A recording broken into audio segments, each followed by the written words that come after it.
வணக்கம் நண்பர்களே, நான் Manikandan. This is Mani's travels with hope. இது மாதிரி தொடர்ந்து பல வீடியோக்கள் வரப்போது. அதுக்கு நீங்கள் செய்ய வேண்டியது எல்லாம் நம்ம சேனலை சப்ஸ்கிரைப் பண்ணி ஆதரவு கொடுக்க வேண்டியது மட்டும்தான். இன்றைக்கி இந்த வீடியோவில் நம்ம பார்க்கக்கூடியது ஒரு முக்கியமான தகவல். அதே நேரத்தில் மகிழ்ச்சியான தகவல்னு சொல்கிறதா அல்லது இதை வருத்தமான தகவல் அப்படின்னு சொல்கிறதா அப்படிங்கிற குழப்பம் அப்படிங்கிறது இருக்கிறது.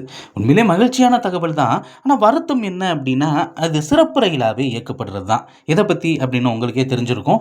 இப்போது நெடுநாட்களாக சிறப்பு ரயில்களாகவே இயங்கி கொண்டு இருக்கக்கூடிய ரயில்களை நிரந்தரமாக்க வேண்டும் அப்படிங்கிற கோரிக்கை தொடர்ச்சியாக இருந்து கொண்டிருக்கிறது. பல்வேறு ரயில்களும் நிரந்தரமாக்கப்பட்டு கொண்டிருக்கிறது.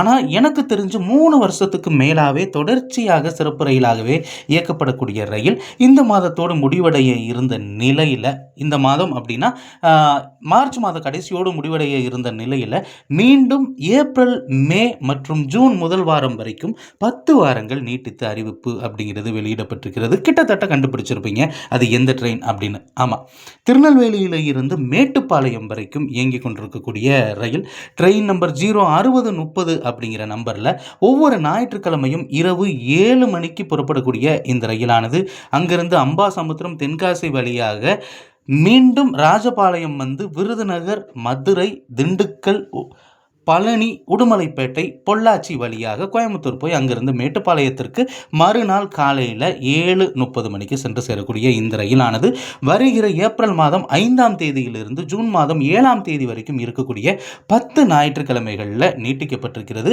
சிறப்பு கட்டண ரயிலாகவே இயங்கும் அப்படின்னு அறிவிப்பும் இருக்கிறது.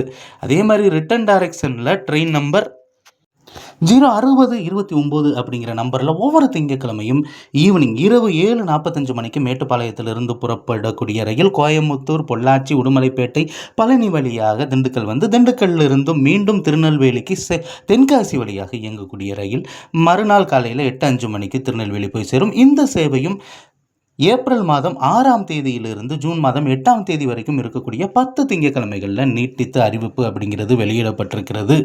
இது மகிழ்ச்சியான விஷயம்தான். ஆனால் இது நிரந்தர ரயிலாக மாற்றப்படாத காரணத்தினால அதிக கட்டணம் கொடுத்து போக வேண்டிய ஒரு சூழ்நிலை அப்படிங்கிறது இருக்கிறது. அது மட்டும் இல்லாமல் கோடைக்காலம் ஆரம்பிச்சிருச்சு. நிறைய சிறப்பு ரயில்கள் மேட்டுப்பாளையம் நோக்கி இயக்கப்பட்டாலும் கூட அதிகப்படியான மக்கள் வரத்தான் செய்வாங்க. ஆனால் ஏற்கனவே ஒழுங்காக ஓடிட்டு இருக்கக்கூடிய இந்த சிறப்பு ரயிலை நிரந்தர ரயிலாக்குனாங்க அப்படின்னா இன்னும் அதிகப்படியான மக்களுக்கு அது பயனுள்ளதாக இருக்கும். ஏன்னா கட்டணம் குறையும். நிரந்தர ரயிலுக்கும் சிறப்பு கட்டண ரயிலுக்கும் கட்டண வித்தியாசம் அப்படிங்கிறது கொஞ்சம் அதிகமாக தான் இருக்கு. இந்த பகுதியில் வெற்றிகரமாக ஓடிக்கொண்டிருக்கக்கூடிய இந்த சிறப்பு ரயிலை தொடர்ச்சியாக நீட்டித்து அறிவிப்பு வெளியிடுவதை தவிர்த்து நிரந்தரமாக்கினால் நல்லது. அடுத்த ஒரு வீடியோவில் பார்ப்போம்.